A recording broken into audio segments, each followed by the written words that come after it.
Saya dari dulu percaya kalau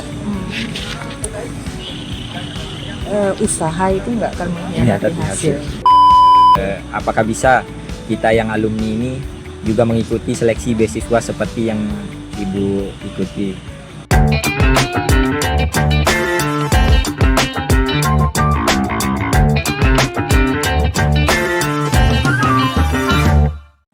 Assalamualaikum warahmatullahi wabarakatuh. Kembali lagi di podcast Plano Art, tempat ngobrol-ngobrol random seputaran dunia kampus dan bidang perencanaan wilayah dan kota atau PWK.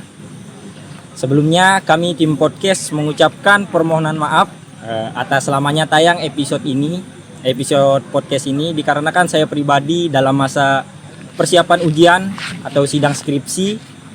Dan alhamdulillah saya dinyatakan lulus dan sudah dikukuhkan di dalam yudisium di pekan lalu. Terima kasih buat semuanya. Sekarang boleh sudah berbangga diri, sudah menjadi SPWK. Alhamdulillah, terima kasih. Alhamdulillah. Di kesempatan kali ini lokasi podcast kita ada di area bootcamp PWK di Goa Lawah, bumi perkemahan Goa Lawah di Kecamatan Narmada, Lombok Barat. Temu kita pada kesempatan kali ini yaitu Ibu Febrita Susanti STMN yang sebelumnya menjadi kedua program studi PWK Umat. Assalamualaikum Ibu, bagaimana kabarnya? Waalaikumsalam, baik. Sebagai informasi, pada masa jabatan beliau banyak terobosan, inovasi dan prestasi yang banyak ditorehkan oleh program studi PWK, sehingga PWK menjadi salah satu program studi yang unggul di bidang akademik di Umat. Alhamdulillah. Saat ini beliau sudah mengakhiri masa jabatannya dikarenakan beliau dalam masa persiapan studi lanjut S3. Ngomong-ngomong mengenai studi lanjut, tema kita di kesempatan ini adalah studi lanjut. Ibu, saya ucapkan terima kasih, Bu. Ucapkan terima kasih atas bimbingan Ibu dalam selalu peduli kepada kami mahasiswa PWK, tidak henti mengingatkan di masa studi, cek nilai dan lain-lain. Untuk saya sendiri juga sering diingatkan untuk segera mengerjakan skripsi. Terima kasih Bu untuk selama ini. Izin Ibu, ada beberapa pertanyaan yang ingin kami utarakan ke Ibu terkait studi lanjut. Kami dapat info Ibu lolos dalam seleksi beasiswa LPDP ya Bu ya, di ITB. Nah, bagaimana itu Bu proses dan tahapan hingga bisa lolos? Tentu pengalaman Ibu bisa menjadi gambaran bukan hanya kepada banyak orang tapi juga mungkin alumni-alumni PWK Umat yang berkeinginan lanjut dengan jalur beasiswa LPDP Bu.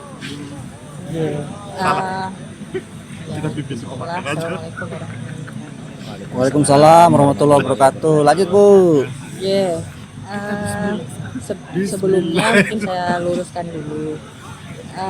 Saya memang sudah lolos di beasiswa LPDP, namun untuk ke ITB-nya itu masih ada proses lagi yang harus saya lakukan. Jadi LPDP sendiri itu punya dua jalur. Yang pertama itu adalah jalur melalui LOA dan ada jalur yang tanpa LOA. LOA itu adalah surat penerimaan dari kampus, tanda dia diterima oleh kampus. Jadi LPDP itu punya dua program yang kalau kita sudah keterima di universitas, kita baru mengurus beasiswanya atau mengurus beasiswanya dulu, baru kita masuk ke universitas. Kebetulan saya itu memakai program yang tanpa LOA dulu. Jadi awalnya itu saya disemangati ya oleh Prof. Joni waktu itu. Prof. Joni tahu ya? Ya tahu. Nah, Prof. Joni itu pernah menilai saya dengan mengingatkan kalau ayo studi lanjut. Kemudian ini kebetulan ada LPDP nih yang buka, ada LPDP, ayo segera coba. Nah, saat itu saya sempat ragu juga. Ini saya harus mempersiapkan dulu. Apa nih yang harus dipersiapkan, kok bisa langsung ikut begitu saja atau ada persiapan tertentu yang harus saya persiapkan. Tapi memang Prof. Doni punya andil luar biasa dalam proses saya mendapatkan beasiswa, karena beliau selalu bertanya, udah daftar belum? Ya, waktu itu sudah daftar belum? Wah, ini 5 hari mau penutupan. Saya juga mikir, beliau mengatakan karena kesempatan itu tidak akan datang 2 kali. Ya, jadi kalau selagi ada kesempatan, kenapa tidak dicoba? Nah, kebetulan posisi saya kan warganya Lombok Barat ya. Alhamdulillahnya saat itu LPDP itu Lombok Barat itu masuk ke dalam program afirmasi yang ada sedikit kemudahan lah ya, sedikit kemudahan jika kita bandingkan dengan program yang reguler. Nah, saat itu saya mencoba ya, karena Pak Prof. Joni waktu itu bilang, wah ini kesempatan tidak akan datang 2 kali Bu. Saya berusaha dalam 5 hari itu mempersiapkan proposal disertasi, karena memang kalau S3 kan kita harus mempersiapkan proposal ya. Jadi 5 hari proposal apa nih yang benar-benar bisa dipersiapkan ya, berdasarkan dari pengalaman penelitian yang dilakukan, kemudian peminatannya kemana, kemudian saya coba menyusun dan mendaftar saat itu ke LPDP. Dan alhamdulillah, karena waktu itu ekspektasi saya sebenarnya ya yang penting kita coba dulu gitu ya. Coba, ternyata tes pertama administrasi lolos, kemudian skolastik juga alhamdulillah lolos, kemudian ke wawancara. Saya juga tidak punya ekspektasi yang tinggi saat itu. Ya alhamdulillah ternyata lolos gitu. Ya lolos juga alhamdulillah. Tapi ya setelah lolos LPDP kan hutang saya masih ada lagi, harus tes lagi di universitasnya, karena saya ikut program yang non LOA ya. Itu Mas Raffi perjuangan di awal saya Panjang. Yeah. Perjuangan lumayan panjang, harus disemangati dulu waktu itu ya. Oke. Coba untuk pertanyaan selanjutnya nih Bu.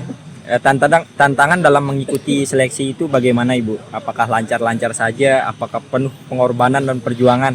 Mungkin bisa diceritain gimana Bu? Ya. Saya dari dulu percaya kalau usaha itu nggak akan mengkhianati hasil. Nah itu selalu saya dari dulu saya sekolah, dari SMA, kuliah sampai sekarang itu selalu saya jaga. Pokoknya kalau saya kurang usaha mesti hasilnya akan ya sesuai dengan usaha kita ya.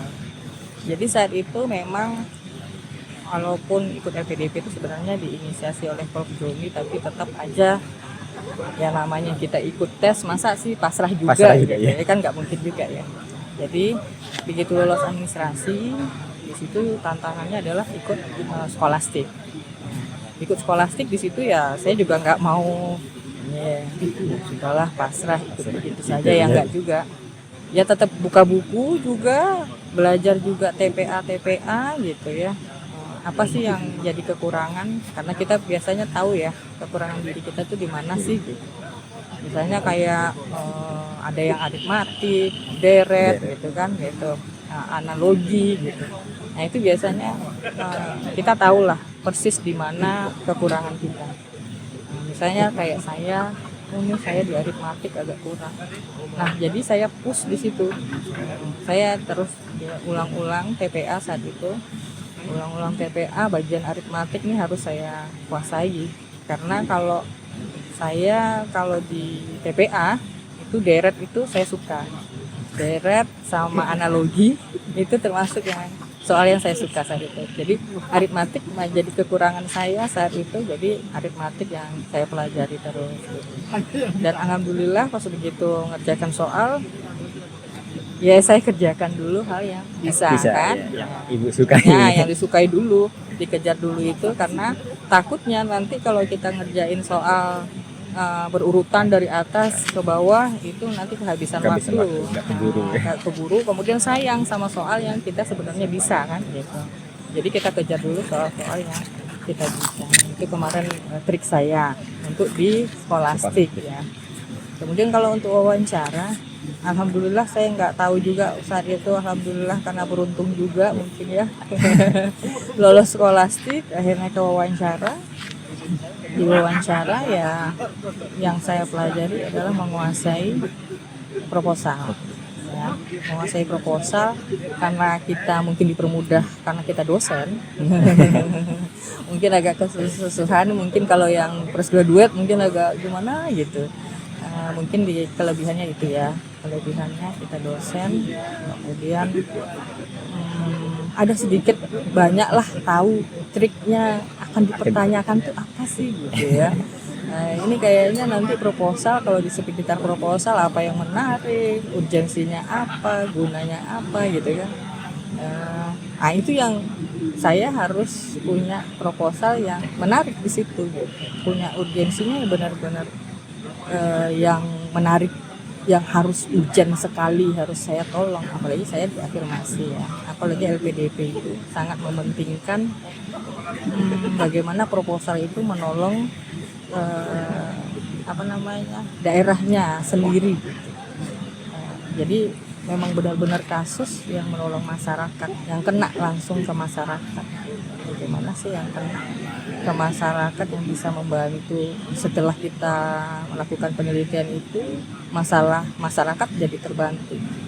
Nah itu yang saya, ya cuman ide sendiri aja sih, kayaknya ini nih yang bakal dipertanyakan, karena kan pengalaman kalau nanya kalian ujian kan itu selalu ya yang ditanyakan ya, urgensi gitu. Ya. Nah, jadi ini selagi kita yang dites berarti kita juga harus perdalam urgensinya apa sih gitu. Ya memang seperti ujian skripsi, jadi kita di situ memang ditanya habis-habisan dari urgensi sampai nggak pantas, katanya judul kita nggak layak, tapi bagaimana kita membuktikan kalau judul kita layak saat itu, berjibaku lah gitu. Cuma mungkin satu ya, kalau LPDP itu kan memang yang paling mereka tuntut dari kita itu adalah kepemimpinan publik pertama ya. Bagaimana kita bisa di masyarakat ya, kepemimpinan di masyarakat, kemudian pengabdian itu sangat dikejar gitu. Kamu pernah menjadi apa di masyarakat gitu ya, itunya yang dikejar. Kemudian kamu tuh sudah menjadi apa di universitas mungkin gitu ya. Mungkin saya diuntungkan juga karena saya di Kaprodi ya. Jadi dari segi kepemimpinan mungkin mereka tidak terlalu banyak pertanyaan. Itu mungkin ya Mas Rafli, panjang sekali saya. Masih pertanyaannya juga masih panjang nih Bu, masih banyak pertanyaan yang belum juga. Soalnya menarik soalnya kan. Iya, ini judul menarik sekali kan, lolos S3. Untuk pertanyaan selanjutnya nih Bu, dalam kaitannya dengan beasiswa, kira-kira syarat utama apa ya Bu di beasiswa? Syarat utama untuk LPDP gitu ya. Kalau menurut saya syaratnya umum-umum aja ya. Kecuali kalau yang kalau saya jalur afirmasi, yang berbeda dengan jalur reguler itu adalah batas TPA-nya mungkin ya. TPA-nya mungkin tidak setinggi yang reguler. Kemudian TOEFL. Kalau afirmasi tidak memakai TOEFL. Tapi kalau yang reguler memakai TOEFL, itu bedanya ya, yang paling signifikan. Kalau yang lain sama aja sih sebenarnya. Jadi ada passing grade-nya sendiri aja gitu. Yang berbeda itu di passing grade-nya. Kemudian kalau syarat yang lain ya biasa ijazah gitu. Ijazah kan. ya. ijazah, kemudian KTP, KTP gitu.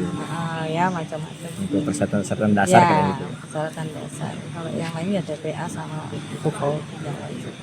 Untuk pertanyaan selanjutnya lagi nih Bu, apakah bisa kita yang alumni ini juga mengikuti seleksi beasiswa seperti yang Ibu ikuti? Bisa sekali, kalau menurut saya bisa sekali ya. Kemarin tuh ada yang alumni kita baru yudisium kemarin sudah langsung WA saya. Ibu minta dong informasi. Bocoran nama Bu. Ya minta informasi LPDP-nya gitu. Karena kan LPDP lagi buka nih ya. Nah, lagi buka, tutupnya tanggal 23 Februari nih. Nah, masih ada waktu. Ya masih ada waktu kalau ada yang mau ikut gitu. Rapli ikut lah. Mau dicoba juga. Boleh, Wah, tapi coba diikut. Coba aja nggak apa-apa kan. Kan katanya mana Ibu tahu. Iya, tidak ada salahnya untuk mencoba. iya betul. Kita Saya usaha aja dulu. juga. Iya. Kita nggak tahu nasib kan. Mana tahu memang nasibnya memang S2 dulu, baru kerja gitu. Boleh dicoba kalau menurut saya. Mungkin yang membedakan lulusan baru dengan yang udah bekerja itu di pengalamannya. Nah, mungkin yang lulusan baru mungkin bisa menceritakan kalau di pengabdian masyarakatnya tentang KKN gitu ya. Bagaimana kemarin tuh habis KKN ternyata kalian masih Berhubungan. ya berguna atau masih berhubungan dengan masyarakat gitu, masyarakat di sana, atau meneruskan programnya gitu kan. Meneruskan program kemarin kita KKN pernah programnya cuma sampai sini, tapi kan ngerasa KKN-nya nggak cukup waktunya gitu ya. Akhirnya kami berinisiasi untuk membuat apa gitu, satu kelompok kah apa gitu. Itu sangat ini sih, ngaruh sih. Pokoknya yang paling banyak berhubungan dengan masyarakat sama yang pernah, misalnya saya pernah jadi ketua Karang Taruna gitu misalnya, itu ketua pemuda atau kemudian himpunan atau apa, itu sangat nilai plus banget sih gitu, kalau menurut saya. Kalau itu Ini kan ada info nih Bu. Ibu kan termasuk istimewa mengikuti seleksi beasiswa dengan percobaan pertama dan langsung lolos. Istilah onshoot Bu. Apa nih Bu tips dan triknya? Ya itu tadi ya. Saya memang kalau ikut, wah saya juga nggak boleh setengah-setengah, walaupun cuma sekadar coba, tapi juga ya jangan coba-coba juga. Berarti harus pul-pulan. Ya harus pul-pulan juga gitu. Pul-pulannya ya tadi kita harus mengenal bisa mengenal kekurangan aja gitu. Kalau saya misalnya kayak tadi mau tes TPA kekurangannya apa ya, kamu pasti tahu kan. Misalnya kayak dari hitungan aja, pelajaran aja, ada yang suka hafalan, ada yang suka hitungan. Gitu. Nah kalau misalnya suka ada yang hitungan mau nggak mau kita harus tes di sana, tapi ada yang pasti yang paling bisa tuh ada ya, nggak mungkin nggak bisa semua kan. Ada yang paling bisa, ada yang susah sekali buat kita, jadi ya dikejar yang paling susah itu yang dipelajari gitu. Itu sih. Kemudian kalau yang wawancara ya harus kuat mental. Pokoknya satu prinsipnya. Kalau saya prinsipnya waktu wawancara, saya tidak akan menganggap mereka menjatuhkan saya, walaupun apapun pertanyaannya, walaupun mereka bilang proposal saya jelek sekalipun atau apapun. Satu yang saya tanamkan dalam diri saya, itu mereka kan lagi bertugas untuk nanyain kita ya.